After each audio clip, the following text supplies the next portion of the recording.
Hi everyone, my name is Gabriel and this is the Hour of the Raven, your channel for everything Ravenloft, RPG, Dungeons and Dragons, and horror.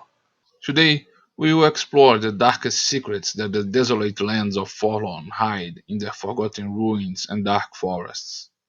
But before we start, I must warn the curious explorer. This video will reveal several secrets of the domain, and if you intend to participate as a player in any campaign in Forlorn, it may be wise to talk to your dungeon master before watching this video, and avoid potential game spoilers. Also, if you haven't seen our latest videos about the domain of Forlorn and its tragic history, we recommend watching them first to get the most out of this video. Are you ready?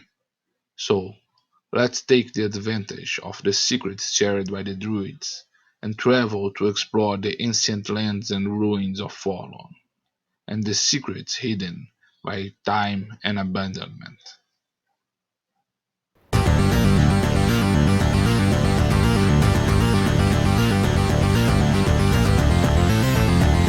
Hour of the Raven.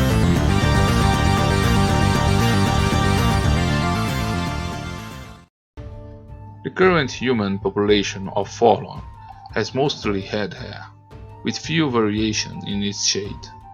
This aspect is a sign of a fairy heritage, and the druids themselves believe to have in their veins the magical blood of the good people, a race of fairy creatures that once inhabited these lands in ancient times, but now have disappeared completely from this world.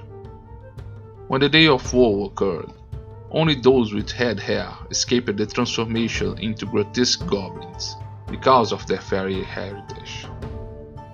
This mystical heritage can also awaken some redheads to inner magical powers and arouse innate abilities to cast magical effects linked to nature spells, even if they do not follow any precepts of a clerical or druidic faith. These abilities are not the only secret harbored by the druid in their circles. Though devoted to the balance and restoration of nature, they are not a united group. Two rival factions are currently arguing about the best strategy for the restoration of Forlorn.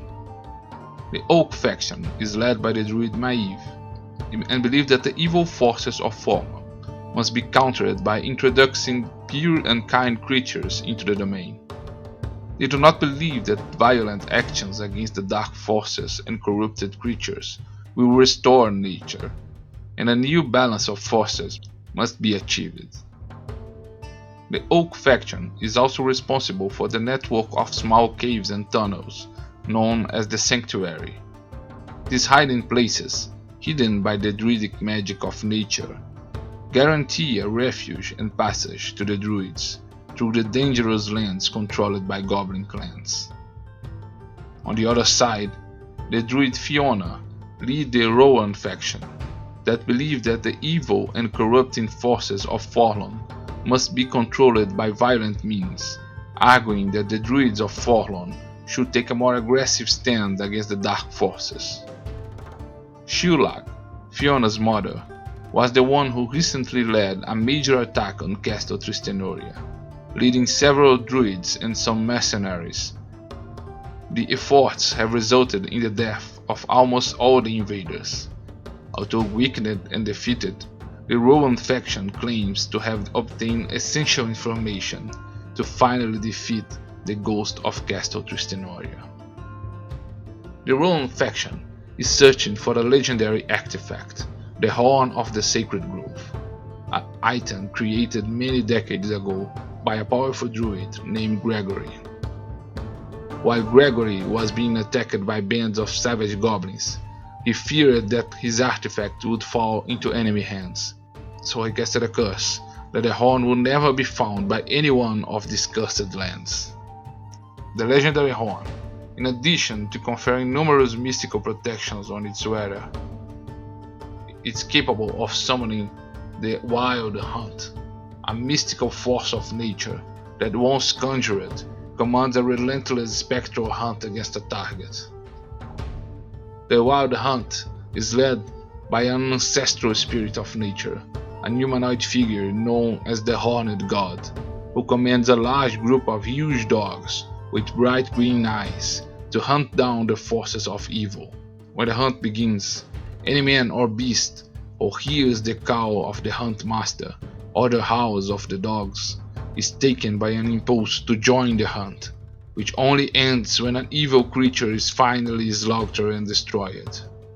Without the control of the Horn of the Sacred Grove, this powerful manifestation may still occur in some nights in the domain of Forlorn, but the corrupting force of the mists prevents it from distinguishing evil in their targets, and the hunt may choose anyone who crosses its path as a target to its merciless and untiring hunt.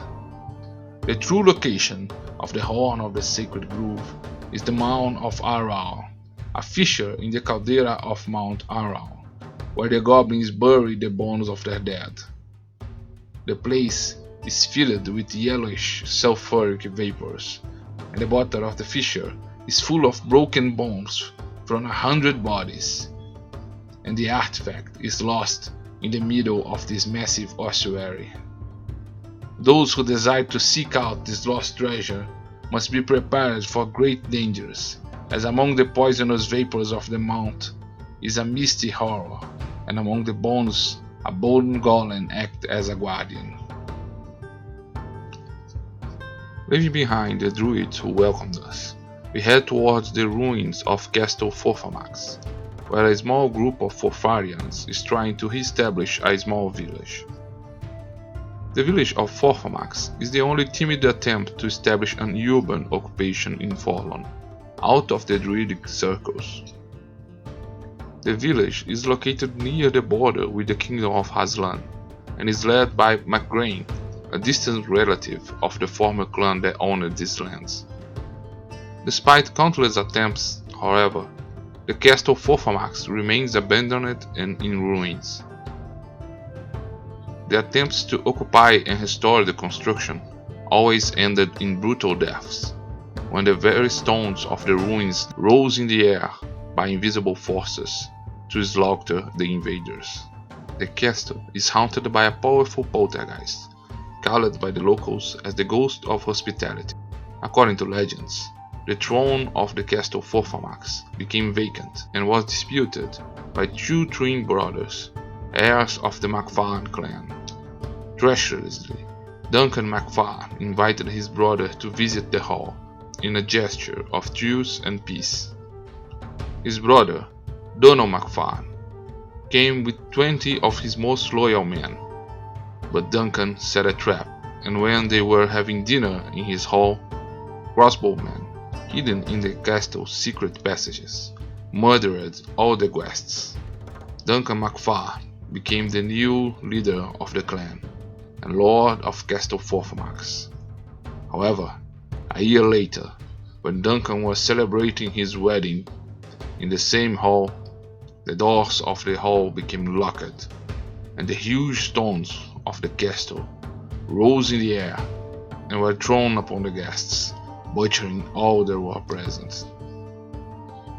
Since then, the castle is empty and in ruins, and anyone who tries to settle in is attacked by the Ghost of Hospitality.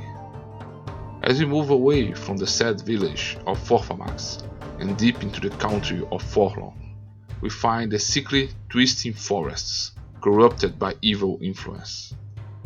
Sick and aggressive animals seem to circle these forests, and the vegetation halt all advances, as the forests are littered with twisting trees, thorns, and poisonous flowers and fungi. A traveler should be especially careful of carnivorous plants and devouring trees, as well as dangerous trends, animated trees that hate humans and goblins and resent their presence. In this dark forest, an evil force prepares to challenge Tristan ap Blanc for the dominion over Forlorn. In the ancient past, the oldest and most sacred of the trends was Azenroth. He lived in communion with humans, and was revered by the druids, who celebrate the solstice and equinox around its trunk. As Forlorn was swallowed by the mists and corrupted by evil, Azenroth turned his back on the humans, who he blamed for Forlorn's tragedy. The Trance took a murderous conduct, driving humans and goblins from his forests, until one day it perished in combat, slayed by a powerful arcane named Kial. The arcane used the wood from Azenroth's body to create numerous arcane scrolls and wands of power. Over time, the scrolls and wands were spread across the lands of the mists, but the mad and enraged essence of Azenroth survived, and gradually the scrolls and wands came together to form a horrible golem. After getting all parts of his now deformed body, he became a tragic parody of his former self, and finally returned to Forlorn to set in motion his evil plan. Azenroth assembled the rest of the Trance of Forlorn, and using his corrupting force, created the Black Grove, a group of Trance that organized themselves in a force similar to the Druidic Circles, as a mockery of their order. Azenroth is now the Black Hierophant of this order, and works not only against the deforestation of the goblins, but also against the restoration of balance by the druids, acting to corrupt nature to his will, until one day he will take control of the domain of Forlorn.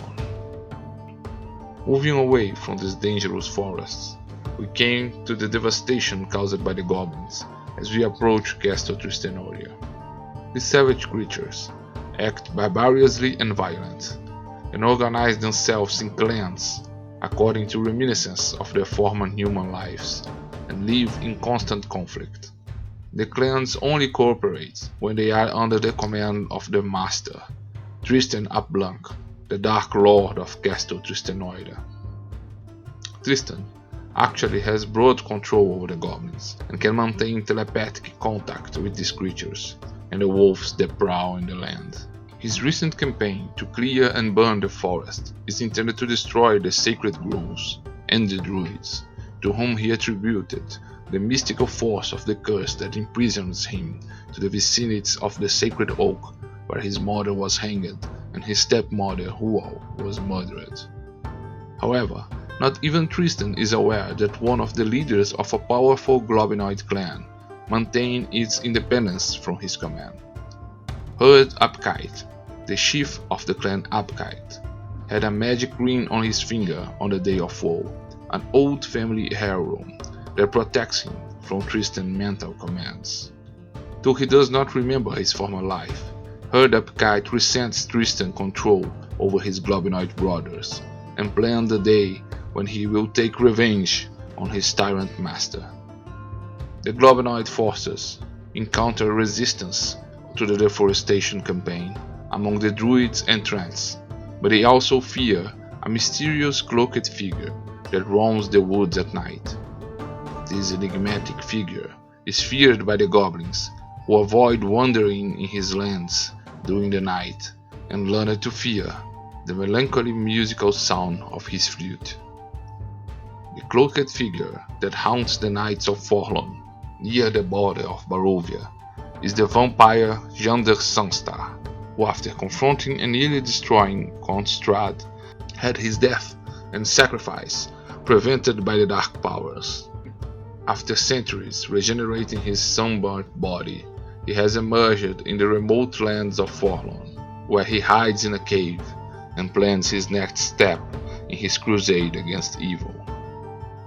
As we march away from the Barovian border, we reach the shores of the Great Lake of the Red Tears.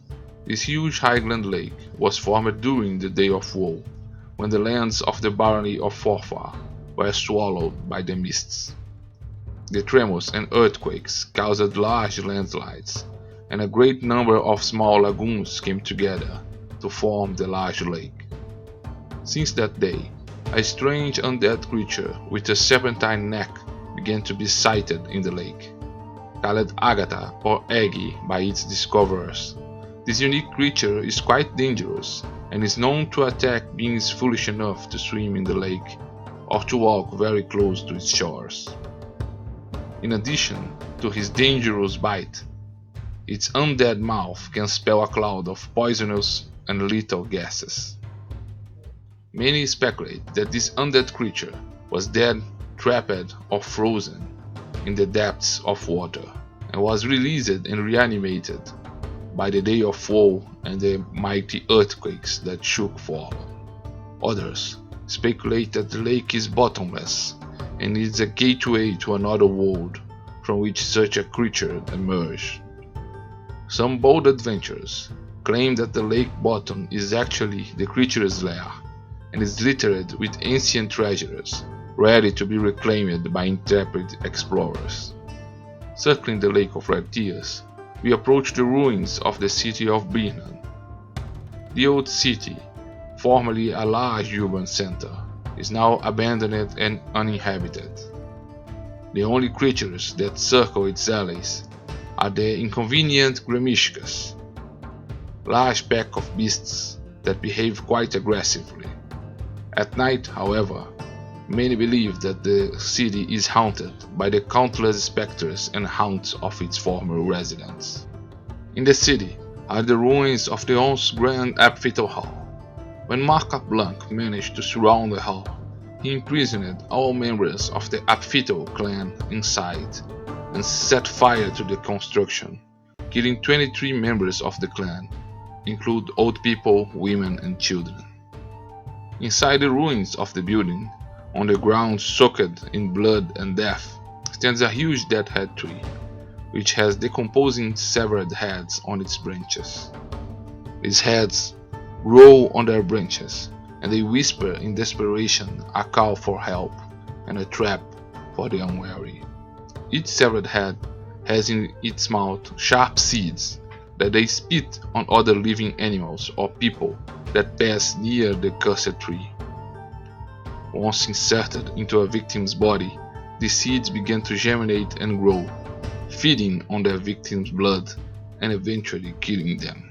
From these corpses, a new death head tree will emerge.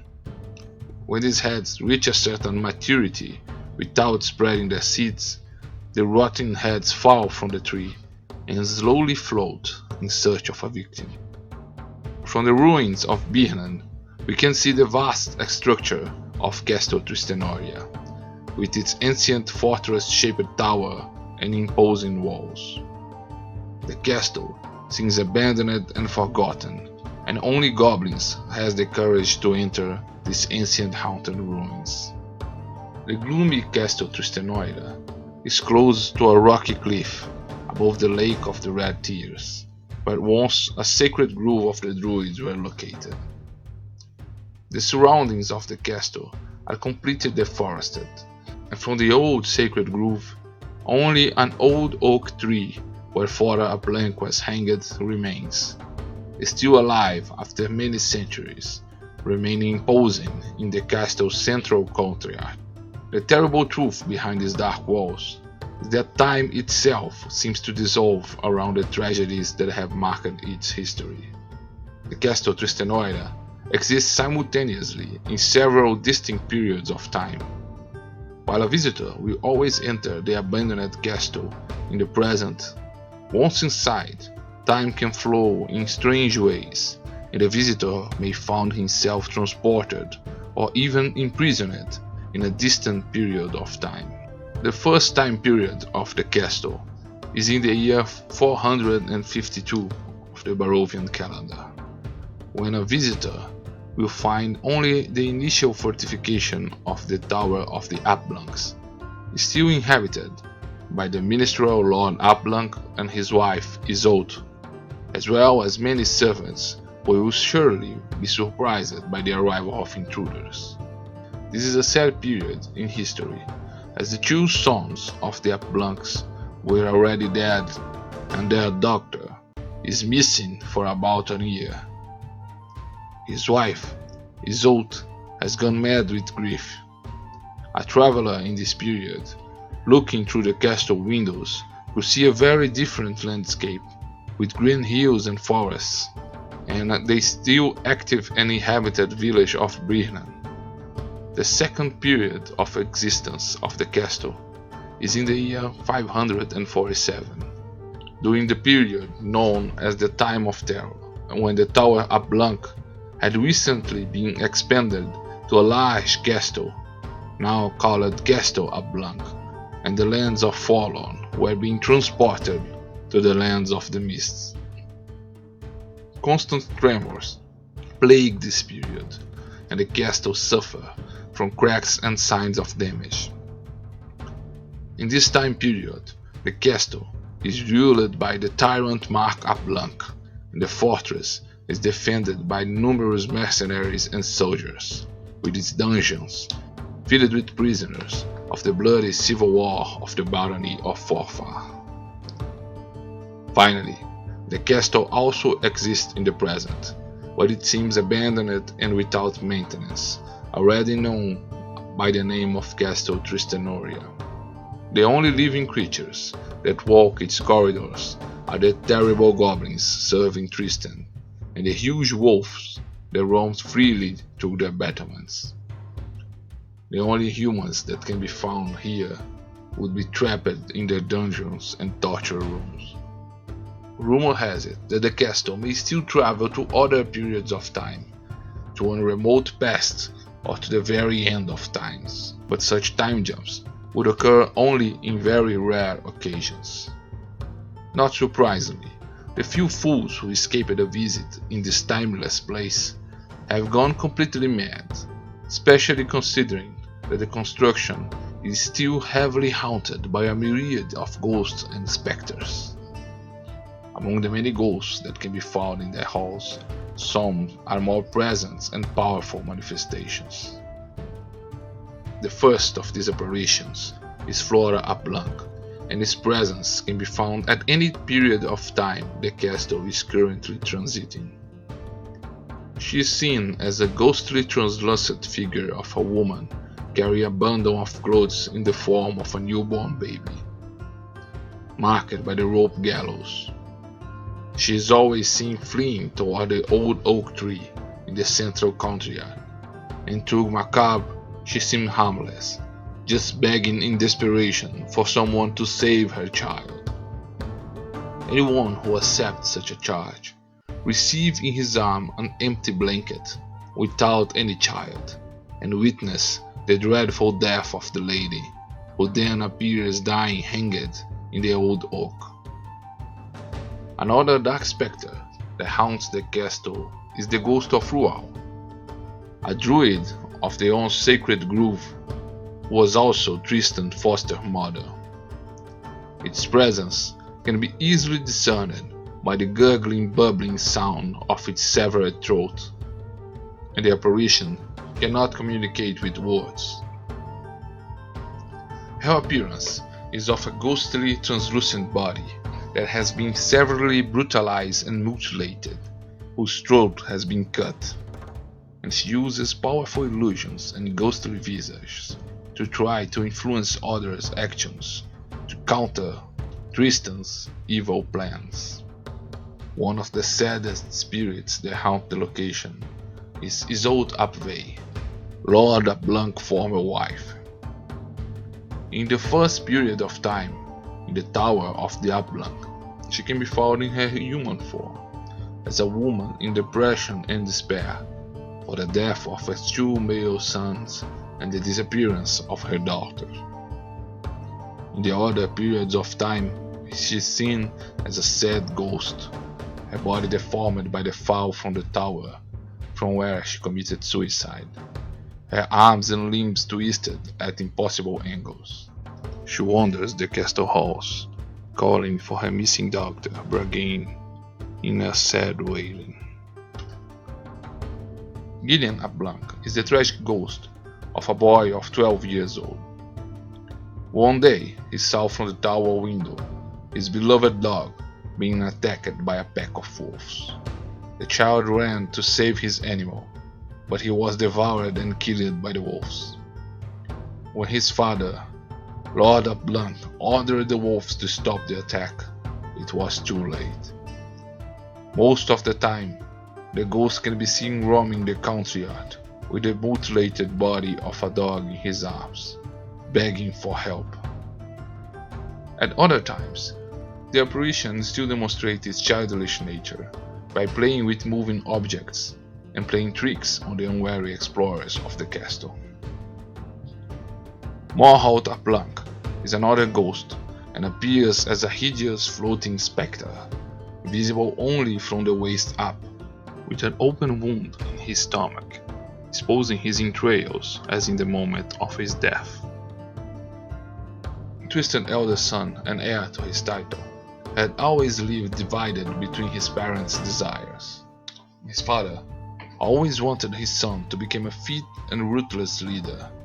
A strong warrior was to become an heir to his legacy. His mother, on the other hand, wanted her son to have a religious upbringing and a kind heart. Always trying to please both parents, Morholt became a strong warrior, but also a devotee of Morrigan, the god of war. One day, he invited a clergyman, who was his teacher, to spend the night at the Tower ap Blanc. As a gesture of politeness, he offered the guest cleric his own bedchamber.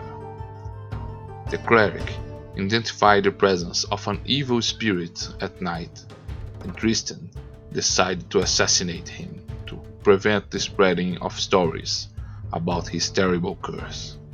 At the first signs of dawn, he took his sword and went to the guest's quarters, but mistakenly murdered his own son, who had exchanged rooms with the cleric. To prevent the discovery of his murderer's mistake, he quickly hid his weapon in the castle, and brought evidence of the crime and blood-soaked clothes to his son's chambers, where the cleric was sleeping. In the ensuing confusion, he accused the cleric of the murder of his son.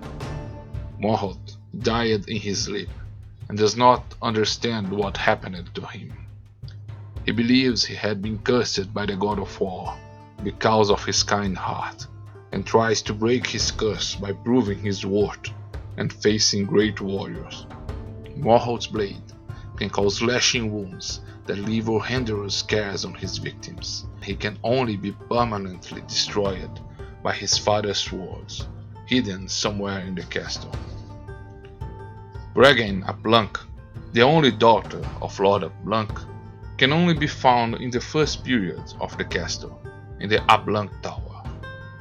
She is not a ghost, and can be found in her human form, imprisoned in his dungeons.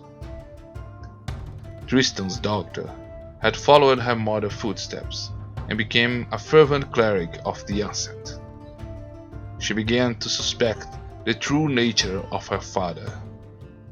Tristan was determined to have his daughter abandon her clerical calling, and secretly imprisoned her in the dungeons, subjecting his own daughter to terrible torture. If someone encounters Bragain in the past, she just wants to escape from this torment. At last, the most fearsome spectre to haunt the castle is none other than Tristan ap Blanc himself, the Dark Lord of these lands.